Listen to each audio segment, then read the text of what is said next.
განწირული არიან თუ არა ჯოჯოხეთისათვის ის ადამიანები, რომლებმაც აიღეს ბიომეტრიული საბუთები ხო. მე მეგონა რომ აი ამ საუბრის მერე უკვე ჩვენ სულანის ეცაში ვარ და რა საბუთი, რა პასპორტი. ხალხო აი ლოგიკურად ვიმსჯელოთ რა. ჩვენ რაღაცა წიგნები წაგვიკითხავს. მართალი არა მართალი. მოდი ყველა წიგნები ახლა გადავყაროთ და აი ჩვენ ვიფიქროთ ესე. ყოველგვარი წიგნების გარეშე. მე მინდა ქრისტე.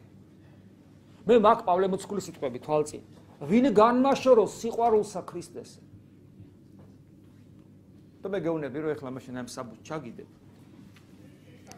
და გაებიჩიტო მახეში. დამთავრდა შენი ქრისტიანობა. რომელი თქვენგანი დამიჯერებს? ამით მე ბიომეტრიული პასპორტების თუ რაც ქვია იმას ჩიპიანი პასპორტების აპოლოგიას კი არ ვეწევი. გასაგებია რომ რაღაც კონტროლის მექანიზმები იზრდებაო ამბობენ და ეს თავისთავად შეიძლება ცუდი იყოს, იმიტომ რომ პოლიციური ზედამხედველობის სისტემა იზრდება მოქალაქეებზე. ეს შეიძლება თავისთავად ცუდი იყოს, მაგრამ რა ჯოჯოხეთი კაცო. იცი რა, მე კიდევ არ მინდა ამით დაუპირისპირდე იმ მამებს, რომელიც ესე ფიქრობენ. მაგრამ მე ჩემთვის ქრისტიანობა სულ სხვა რამეა და ვერაფრით ვერ იქნება დამოკიდებულია ვერავანაირ გარეგნულ რაღაც ატრიბუტიკაზე და რაღაც სისულელეებზე. ჩემთვის ქრისტიანობა კაცილე ცოცხალია ხალხო ქრისტე. და მე ვერ მე მათთან ურთიერთობა მქონია და ვერ ხვდები კაცო. ჩლუგი ვარ, აი კახური ტვინი მაქვს, ქიზიყური პირდაპირ არ შემიძლია გავიაზრო, გამაგებინეთ. აი ის რო ჩიპიანი ის რომ ექნება, აი როგორ ჩადგება ის ჩემსა და ქრისტეს შორის. აი როგორ ამიხსენი.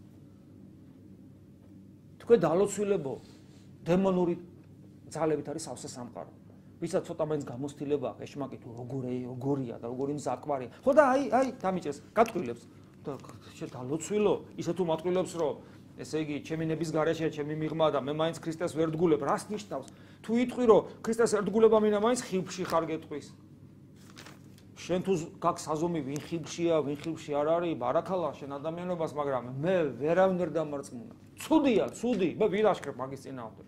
ცუდია იმის გამო, რომ პოლიციური სისტემა, ცუდია იმის გამო, რომ მრავალი ადამიანის რელიგიური გზნობები თუნდაც არასწორი შეურაცხყოფილია და მივცათ ადამიანებს არჩევანის საშუალება. ცუდია თუნდაც იმის გამო, რომ ადამიანებს არჩევანის საშუალებას არ აძლევენ. ვისაც უნდა ძველი ქონდეს, ვისაც უნდა ახალი ქონდეს. ცუდია, მაგრამ რა შუაშია ჯოჯოხეთი, რა შუაშია მადლის დაკარგვა, ამას ვერ ვიგებ.